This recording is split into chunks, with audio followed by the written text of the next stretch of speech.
Thank you, Mr. Jordan. Okay. Anything on the agenda we need to change or talk about quick before we go through all this?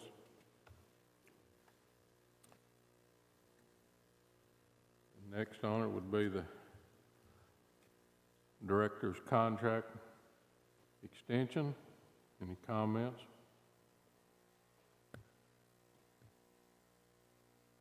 Okay, what about the consent agenda? Comments on that?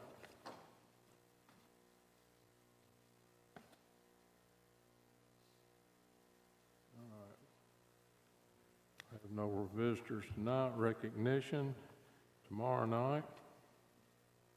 Mr. White, you said would be here tomorrow night on number 9? Yes, sir. Okay. All right, we'll start with number 10 there.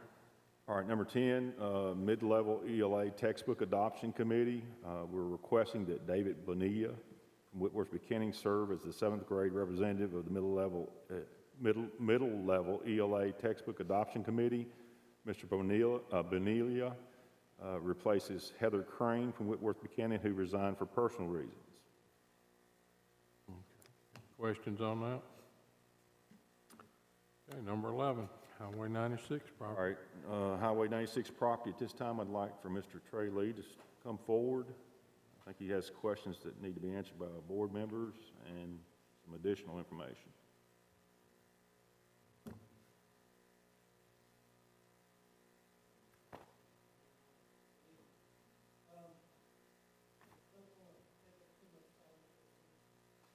Questions and things said, so I want to make sure I try and provide the information that you folks need and also answer any questions that you may have. First off, I'll go over a short history again. Over the last 4 to 5 years, Mr. Clardy and now myself have been looking for land on the west side of the county. We've looked at upwards of 12 to 15 pieces. Some of them we found, some of them have been brought by others. We had one piece the board voted on and carried to the county commission that was turned down a couple of years back. We've looked at land on Independent Hill, Old Amable Road, Shores Road in Puckett. Mr. Stuart Conway called and put 6 or 7 tracts of land together, and we looked at it, and it's too far out, and there's no soils. We looked at land on Coleman Hill. In the last 12 months, we've been contacted by 2 individuals, and it's been fairly common that we're looking for land on the west side. That's been George Weeks with, Eddie Mann with George Weeks Realty, and Mr. Stuart Conway. They both approached us. They brought 2 or 3 different pieces of land that we've looked at. Those properties have not worked out. The piece of land that is before us, Mr. Clardy contacted the city a couple of years ago. They were not interested in selling. At the request of Mr. Spurlock, I contacted them a little over a year ago. They still were not interested in selling. And in August of 2019, which was my last contact with them, they were still not interested in selling. Then in November, late November, early December, they reached out to us with an offer that they may be interested in selling, which is when we began to look at this. The reason we've been looking for land in this area, as we all know, is growth that has been continuing in the Blackman area. That growth is now gone toward Rockville. It eases towards Stewart's Creek. This area, this pocket where this land is located is on a corridor that the city was looking to develop. There's been conversation. Former Mayor Burgess's property, 1,900 homes and things like that.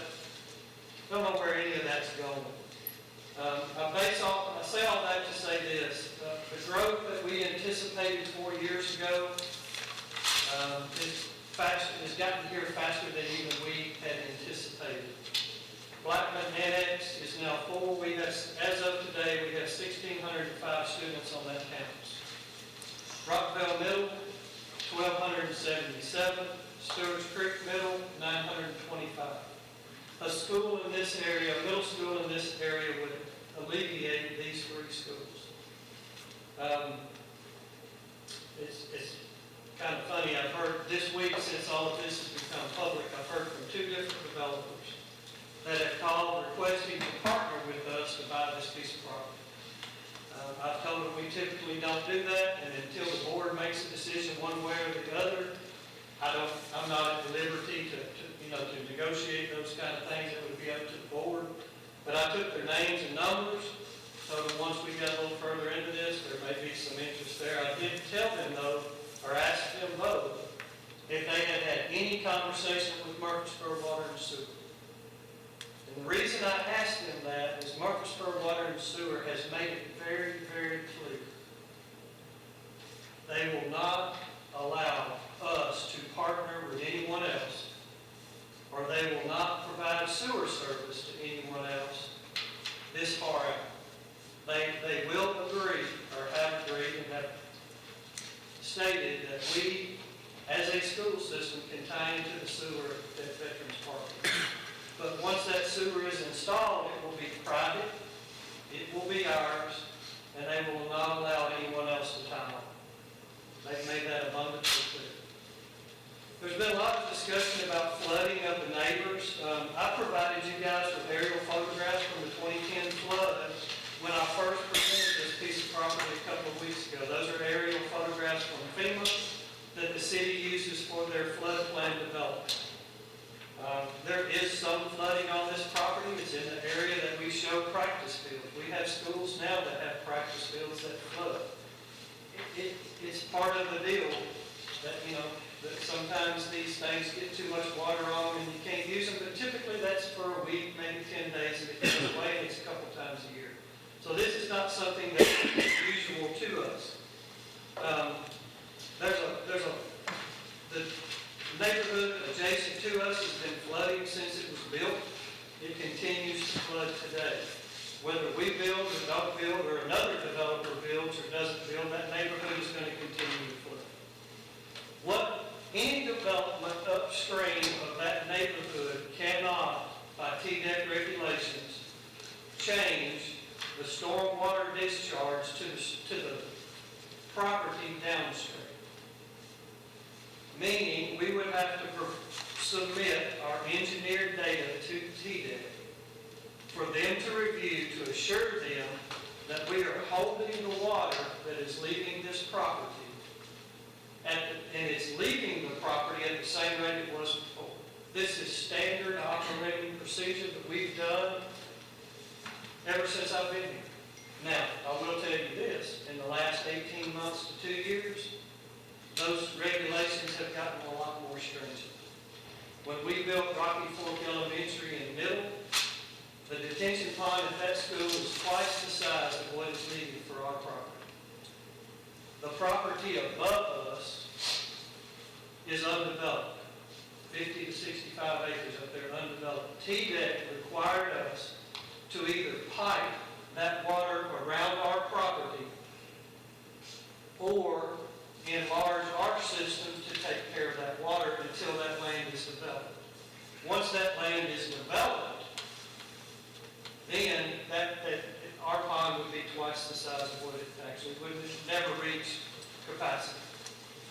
It was much, much, much cheaper to enlarge the pond, which is what we did. We work with these folks all the time. So that would be a paramount thing that we would look into, would be the drainage system that we moved away. I've had phone calls from citizens stating that there's TVA easements and right-of-ways to this property that date back many years, and they bought them years ago, and they can do all these things. I've had emails, confirmation from TVA that there's nothing from them on this property. What I can tell you there is on this property is 2 gas lines. There's Colonial gas line and Atlas gas. Colonial's been across the property over 45 years. I've reached out to them through the help of Mike Hughes with the county engineering department. We've asked tons of questions. They've been very forthcoming and provided all the information that we need. There's also been conversation that there's caves and sinkholes on this property. based on the reports that the city had done and my visual observations, there's not any there. That's not to say that if we go forward and we do our 90-day due diligence and we do additional borings, that's not to say that we don't find something there. And if we do, we don't find it, we walk away. That's the very same thing happened to us not long ago at 840 and 96. Mr. Clardy had a deal there. We went and looked at that property. There was a deal there. We did borings. Our engineers came back and said, you got a real problem. Don't buy this piece of property. We walked away. We've been looking for property ever since. I've been informed that there's a grave on this property. There is. There's a single Confederate soldier grave on the southeast corner of this property. Graves are not anything that we're not used to dealing with. There's 35 or 40 on Rocky Fork Middle. On the Stewart's Creek campus, we actually moved the Gurley family gravesite from one end of the property to the other. We're very sensitive to these things. It's not unusual for us to know how to deal with them and work with them. There's things there that we are aware of all these things that are out there. We're looking into them. What you have before you, the package you have tonight, it's just a few drawings, and I just gave them for your information. The drawing on top, the first one, is the original conceptual sketch of how we could lay and get two schools out on the property. This is hand-drawn, but it is the actual scale. The two drawings behind you are a revised layout for the property, showing the schools shifted somewhat. As we get information, these schools shifted. This is not any different from Rocky Fork, Stewart's Creek, Browns Chapel, Tan Oaks, the Matthews property. There's conceptual drawings done at this stage to show you that it can fit. Once we get additional information, these buildings move, the ballparks move, and they may actually end up just exactly like they are tonight. But based on additional development and additional review, it's very possible that they could move. But I did want to show you two-scale, computer-generated, not hand-drawn, two-scale that they are there. The other two things that you've got, the large 11 by 17s, this is something we've been using with the help of the state and the city and the county. What you see there in your first drawing in orange are perk sites. That's where land is available that will support a standalone sewer system.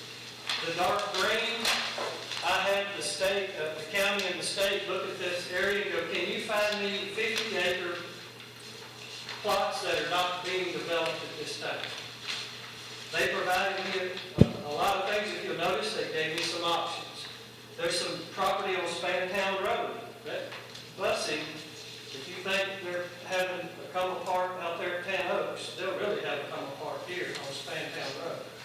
It's curvy, it's windy, it's hilly, it's very narrow. The other thing is there's not adequate water pressure there in sea, you can't give us water. So various things have said this property doesn't work. We continue to look. The large orange tracts, which there's not very many, there's a couple on Ocala, there's a couple there at Stonewood off of Burke Knob. They're already taken by developers, and that land is already being used as a step system for those subdivisions. I show you all that to say there's not much of an option beyond where we are without sewer. And it's basically just for information purposes. This is what we've been using to actually track them. We've called owners. There's a place, some property there on Burke Knob Road and Bogle Lane. I don't know if most of y'all remember Miss Lisa Bogle, who used to be our elementary facilitator here. That's her husband's family land. I called Lisa up and asked her to talk to her husband and see if they'd be interested in selling. She said no. We've talked to 2 or 3 others up and down the road, just cold call, knocking on doors. Most of these folks that have land and have soils either have figured out what they got, or it's sentimental and they're going to leave it to the kids. So that's kind of where, that's the purpose of that. The other thing I wanted to address tonight is the questions that Ms. Moore brought up at the last meeting. And she requested that they be answered on TV and we're being publicized tonight, so I'm going to answer the questions as best I can. The first question, or why was the meeting pulled, I can't answer that. Put on a special meeting, that was not something I could answer. The next question was, we were told at the previous meeting the city bought the land for $25,000. She referenced $2,905,000. The $2,905,000 is correct. The city put two pieces of property together. They put the property at 7352 Highway 96 and 7096. One is, the 2905 is 116 acres. They paid $945,750 for the 38. When you put the two pieces together, you get the $3,863,000 that they paid, and it's a little over $25,000 an acre. So that's how we got to that number. The next thing was address the following questions. I'm going to order them. The appraisal, we will have that Monday from Jimmy Sullivan. I talked to him today. He's apologetic that he didn't have it tonight, but he will have that for you to review on Monday. Site plan to scale, I've provided two of those, the original and the one tonight. Soil maps and borings, have they done to determine types of soil? Yes, the city has. I have that preliminary boring, which is the same boring we would do, but we need to do more. There's the second phase that we do that we can't do till we enter into a contract. We actually have access to the property. The flood map, we do have those. We are working with the county and the city. Geotechnical study, yes, we do have that. We would, based on that initial study, there are no caves, there are no sinkholes. But if there were, it'd be something, as long as it's not a cave. Sinkholes we deal with on every piece of property we've ever bought. In my 14 years here, we have not bought a piece of property that didn't have a sinkhole on it. And there are ways to remediate those. Topographic map, yes, that has been done by the city. The wetlands delineation map and report, yes, that has been done by a local firm here. And they're very reputable. Most folks around here use it. What has not happened is the next step. That's where TDEC actually comes out, meets with us, we do a site visit. They actually either concur with their findings, reduce their findings, or increase it. And that's something that would be done in the 90-day as well. Cost to run the sewer, we've run an analysis. The distance here is about the same distance as it's going to be for us out at 10 Oaks. They're both going to be in the $2 to $3 million range. Cost to have the site ready for construction. Till we get these additional borings and we go through our design, I cannot tell you. I can tell you if you refer to the 5-year building program, I would say we would be in the $6.5 to $7 million range. $1.5 million for a middle school, $4.5 to $5 for a high school. That's fairly typical. Every site's got its own unique things, but that's what we would have budgeted for these two schools at this time. Plan for road improvements, we've talked with Greg Brooks. State highway, not much they can do. We would have to do a traffic study, which we typically do during the preliminary stage, 90-day thing. And we finally get that back, we submit it to TDOT, and they tell us about turning lanes. No different than Highway 99 or 231 or any other state highway that we deal with in the past. I think that answers the traffic study. One thing that I did want to bring up, it's not part of her question, but it's been asked before. How much has the city spent on testing? They've spent $2,900 on environmental testing, what we call a phase 1. They spent $11,185 on the boundary survey, $84,7250 on the topo, $9,500 on the wetlands, another $7,500 on the waters of the state. Preliminary geotechnical at $16,177.85 for a total of $55,735.35. They've also spent another $60-some-odd thousand on preliminary architectural engineering for their park. I don't recommend that if we go any further that we offer to pay them for that. That's no benefit to us, and we're not building parks, we're building schools. This $55,000 we would have spent already. They've already made these reports available to us, so we're already having the benefit and the use of it. We would probably still spend another, I'm going to guess, $45,000 to $50,000, which would be normal. Additional geotechnical traffic studies, get T-deck out, those kind of things. Those would all be typical things that we would do. So unless I've missed something, I think I've answered most of the questions that have been brought to my attention. And if there's additional questions you have tonight, I'll be glad to try and answer them. Go ahead. Mr. Lee, I know you and I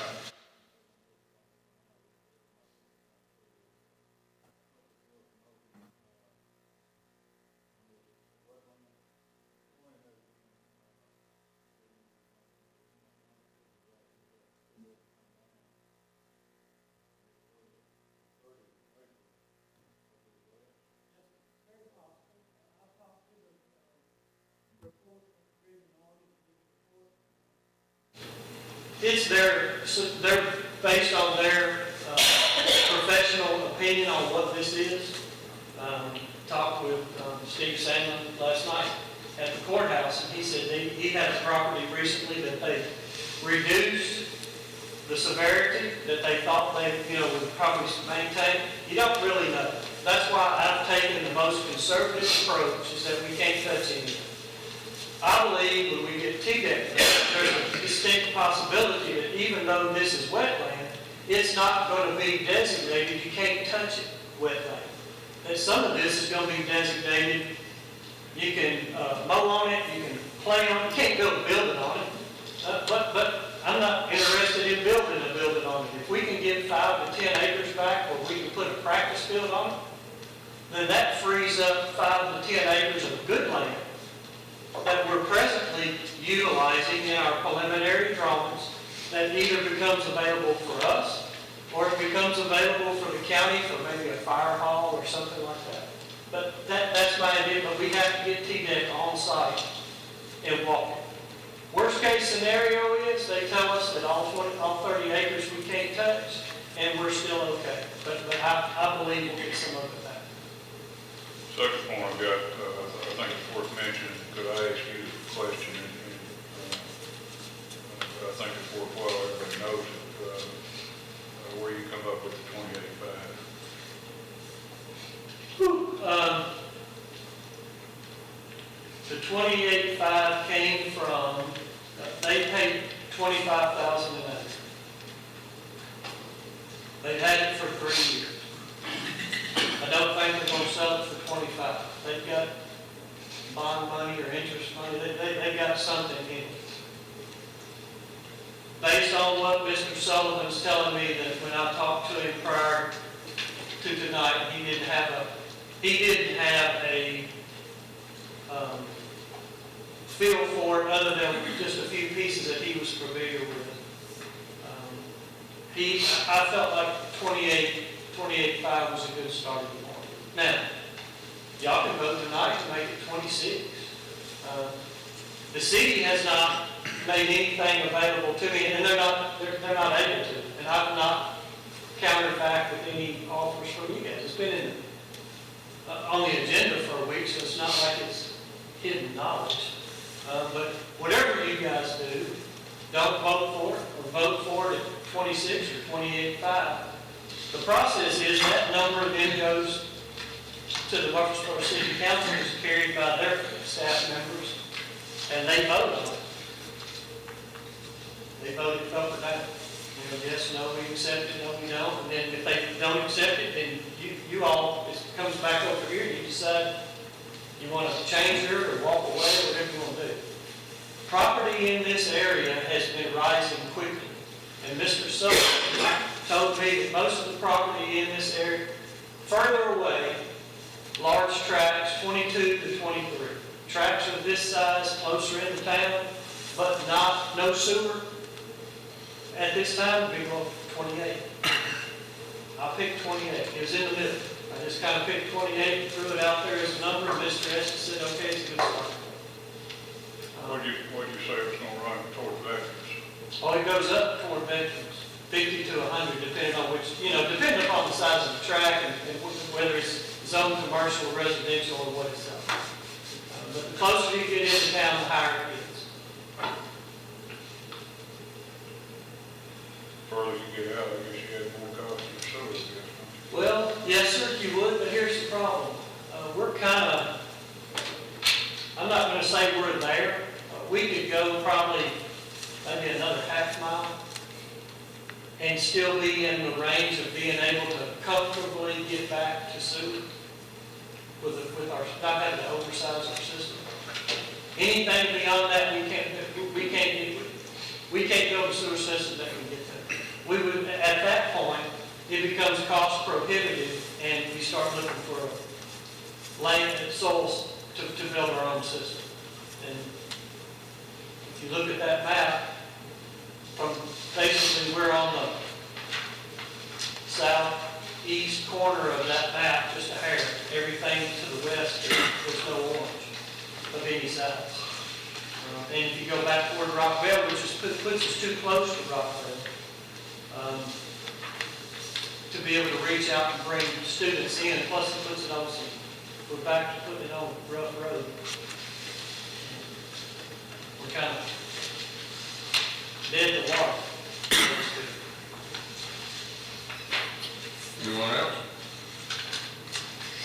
I've got a question, and you probably can't tell me how far this is, but you've got 3 entrances there. Is it possible that we will have enough room on those roads to pick up traffic that comes in the afternoon, stack it on one of those roads so we don't? That's the intent. Okay. Herein lies our quandary. We expect to stack somewhere around 25%. That's kind of our new design area. Some of our schools don't have any of that. Browns Chapel doesn't have any. Oakland Middle has very little. Till we built the annex. When we built the annex, we added a lot of stacking in that annex parking lot. They were able to split their traffic. If we can get 25% of what we think are car riders off the road, that's kind of our design goal. But when you get to a Blackwell Middle with 1,600 kids and you've got 1,000 cars, we can't build enough road. So I'm not dodging your question, but the answer to your question is yes, sir. I think we would get a large majority off the road. And the best thing we've done is stagger the schools 30 minutes, elementary and middle. That gets most of your middle, that gets all of your middle school gone. Even at our worst school, I'll pick on Blackman Middle again. I've sat out there more than I would like to say at 6 o'clock in the morning and at 2 o'clock in the afternoon watching the traffic. They can dump a school, for lack of a better term. Most all of our schools in 15 to 20 minutes from bell time. There's not a car left on. It's amazing how fast they can get them off the property. Now get them on in the mornings, that's a different story altogether. They can back up in a hurry. But I would say, based on what I see here, middle school will be gone and we'll have ample road for high school. High school we have more kids driving. And there again, it depends on your demographic and where you are. You take Stewart's Creek, they got a whole lot more people driving than maybe Laverne does. And that's nothing against those areas, it's just the truth. Because the parents are more affluent, the children drive. And if their kids drive, they're not stacking up on the road, they're already in our parking lot. They're going out. So I think we've got what I would consider adequate. To say that there would not be anything back up on the road, I can't say that. Long answer to your question. Well, it looks like we've probably got more room there than we got at Rockville or any of the other middle schools. We would have similar to Rockville High, with the other road. The loop road that goes around the baseball, softball field comes around. I would say those would be common at this point in time. Yes, sir. Anyone else?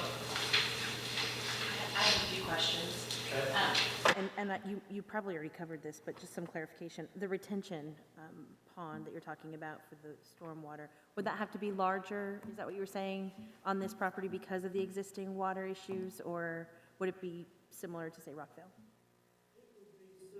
To Rockville, because we would have to be dealing with a little bit of the water that's coming down the creek. Now, if we don't do anything to that, I'm gonna call it a creek, whether spring, whatever the ditch. If we don't do anything to that, then the water from above us is already traveling in that, we don't have to do anything with it. What we would have to deal with is once we take grass that absorbs rain and we make it building or asphalt, we have to compensate for that. That's the water that we have to deal with. If it's grass and it becomes grass when we're finished, we don't have to compensate for it because it's still able to be absorbed into the ground. So based on the soil type that's there and how much impervious area that we create will determine how large those ponds have to be. And we would have to hold our water on our site and prevent it from leaving any faster than it did prior to us getting there. The volume of water has to leave at the exact same rate. Typically, in all the schools that we've done since I've been here, we have always erred on the side of caution, and our ponds are generally 10 to 15% bigger than what TDEC requires. Simply because of who we are and what we are, being above stream, wherever we are, we don't want to adversely affect our neighbors, and we're overly cautious. You said that the neighborhood that currently floods, Roseland, I think it is, they're at a lower elevation than the school property, so our retention pond would not help them at all. If we can hold a little bit more volume, that 10 to 15% that what I'm calling our safety factor or over-design, would that help them? Yes. Would it be a difference in 4 inches and somebody's house no longer floods? No. But in a minor, I don't know if there is such a thing as a minor flood event, but if there was a minor flood area, maybe 3 to 4 inches, we may help it where somebody doesn't. But I can tell you with pretty much a surety, we are not going to make it any worse. Switching gears here a little bit, access to Shores Road, we would not have access to Shores Road from No, this ma'am. side at all, and there's no potential of getting access. No, ma'am. I think that's it, thank you.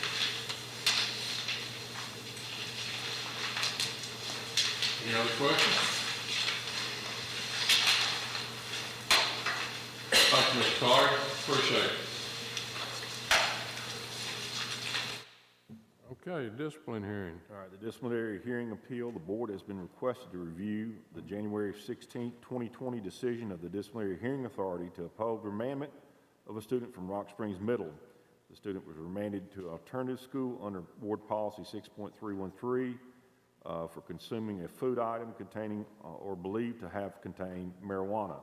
Based on the review of the DHA's record, the board may do the following. 1, affirm the decision of the DHA.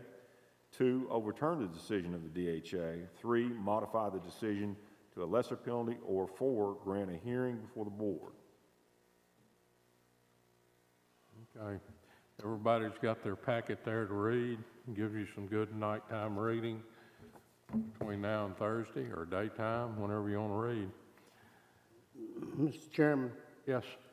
I haven't read this. Of course, we just got this tonight. And I don't know how much we really need to comment at all tonight, but I'm just saying in line 4, consuming a food item containing or believed to have contained. Now that's troubling. Did it or didn't it? Maybe that's something that needs to be answered tomorrow night, but I think that's kind of important. Good point. Mr. Jordan, I think there may be, as you read through there, there's some statements. I've not gone through it and looked. Yes, sir, I haven't either at all. Well, okay, if that, the answer to my question is in here, I'm not sure. I haven't. yeah, okay, and I don't know either. But if it's in here, it needs to be clarified in this appeal. Dr. Anthony, do you know why that was, statement was, Mr. Page is not here to, we can find out before tomorrow night. Thank you. Okay, your favorite part, policy adoption. Our second reading on policy adoption is found on tab 2. The policy changes below are recommended for adoption by the policy committee. The following: 1A, policy 1.703, school attendance zones exemptions amended to create a renewal requirement for students granted zone exemptions for a particular program of study. 1B, policy 1.806, advertising and distribution of materials in schools amended to allow the board the option to limitedly approve certain commercial advertising. Policy 1.802, section 504 and ADA grievance procedures updated to reflect the full section of 504 and ADA grievance procedures and due process under the law.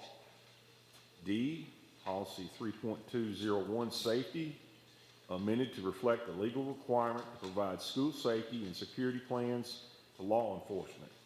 E, policy 3.500, student nutrition management, amended to shorten the period of time in which an employee may charge for meals from a month to a week. F, policy 3.600, insurance management, amended to add requirements for HIPAA procedures. G, policy 4.100, instructional program, amended to incorporate non-discrimination language from the previous edition of 4.201. The language is required by law. H, policy 4.201, class size ratio, replace previous basic program with legally required class size ratio language. The language previously in the policy is duplicative and is located in other policies as confirmed by TSBA. I, policy 4.501, school volunteers, added to give fundamental guidance to administrator and volunteers on the role of volunteers in schools. J, policy 4.6041, testing for credit, amended to limit the language to ensure this tool is not too widely utilized, but still can be an option for high-performing students taking to create room in their schedules later for dual enrollment and CTE courses. K, policy 4.606, graduation activities, added in all recognitions as mandated by the State Board of Education. L, policy 6.404, acquired immune deficiency syndrome, updated to include TSBA model language on infection control. M, policy 6.300, code of conduct, policy 6.313, disciplinary procedures, amended to incorporate legally required references to trauma-informed disciplinary practices and align with TSBA model policy, combined with previous policy 6.313, the disciplinary procedures, to create one unified policy, which is policy 6.313 will be deleted, and it will be changed to 6.300 as approved. N, policy 6.309, zero tolerance offenses. Electronic threats are removed due to the repeal of the applicable law requiring that language. O, policy 6.402, physical examinations and immunizations, amended to require physicals for students prior to conditioning or any other athletic team participation.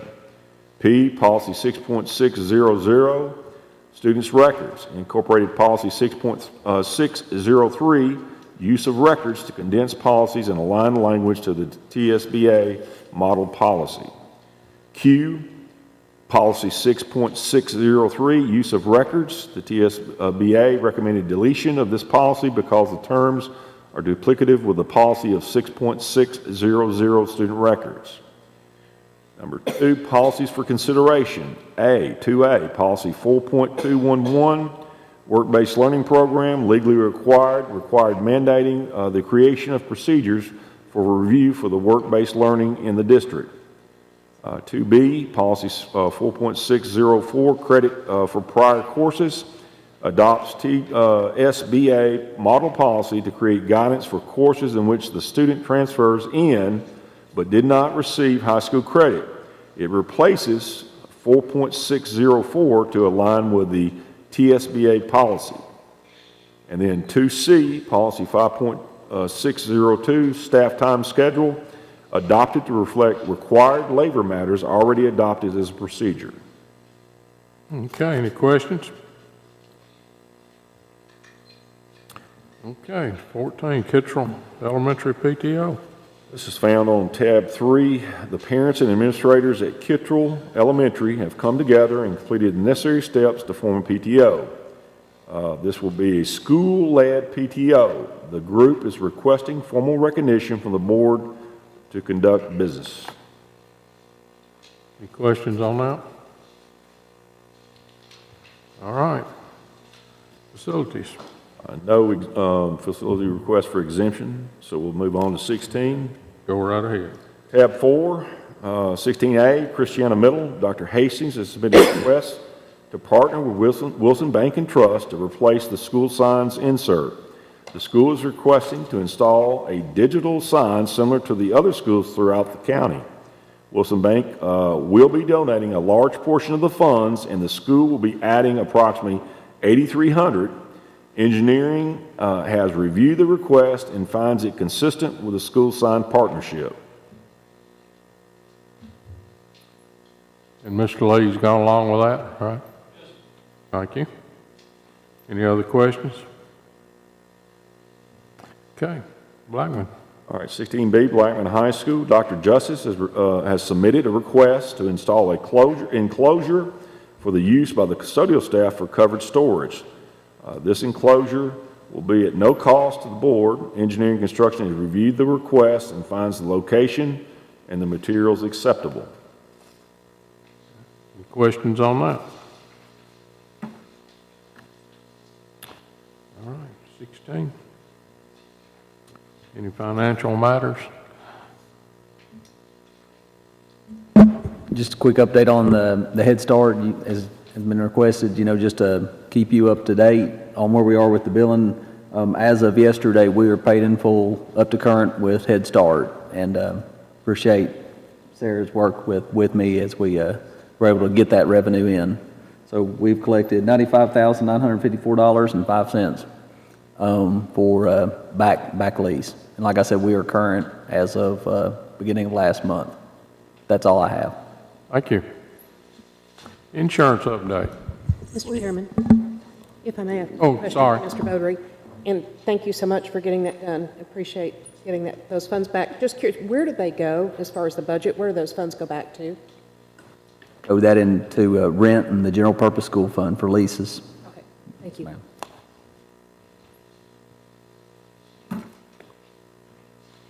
Our insurance department has just met, and they've received 6 bids for our on-site clinics, and so at our next meeting, we're going to be reviewing the top 3. So that's our update this week. Any questions? Dr. Anthony? Okay, Director's update. A couple of things. On this Saturday, starting at 9 o'clock, we've got our annual job fair at Blackman High School. Dr. Anthony, last year, I know we had a pretty good crowd that came out. What we're starting to do now is Dr. Anthony and I are working together, looking at some potential places to go and recruit teachers. We're also looking at the cost analysis in terms of how many are we actually hiring at these events. So we're tracking this, and in the future we'll be providing data on that. Also like to give a big shout out for the instructional department. They've completed their district benchmarks. The last one was administered to the high schools. They've compiled all this information together. It provided a good feedback on where we are as a district. Going forward, we know that there's some things we can do better there. We will be looking at some, perhaps if we can find the funding, of looking at something from an outside vendor that can provide this in a more efficient manner. But I do applaud you guys, what y'all were able to do in that short period of time. And then the last thing is on February the 10th at 6 o'clock at Rock Springs Middle School, we're going to have our next town hall meeting. And this one, once again, will be focusing on careers and information for our parents and looking at some of our pathways we currently have and how it aligns with our workforce development. I'm going to give a shout out for Mr. Evans. He started back in December. Was it back in December? July, I think. No, it felt like July. He started back in December. He's been doing a lot of going out to our schools, trying to get a good picture of what we have going for us. He's also, I think these business partners are different this time around. Is that correct? We have a few different panelists this time just because of availability and things like that. Right. And like you said, what we're trying to do is let parents understand the various ways that they can help their students meet their career goals. That may be college, it may be other pathways. We've got lots to offer. One other quick thing, it's Rocky Fork Middle School. There's a lot of rocks down there. Okay, Rocky Fork Middle School. Okay, not, what did I say, Rockville? Rock Springs. Rock Springs. I was at Rock Springs Middle. That's right. The next school in Smyrna needs to be called Pebble or something. We got too many rocks. Rocky Fork Middle School on February the 10th at 6 p.m. Okay, thank you for correcting. Okay. Tennessee Legislative Network. I'll have something tomorrow. Thank you. Federal. Thank you. General discussion.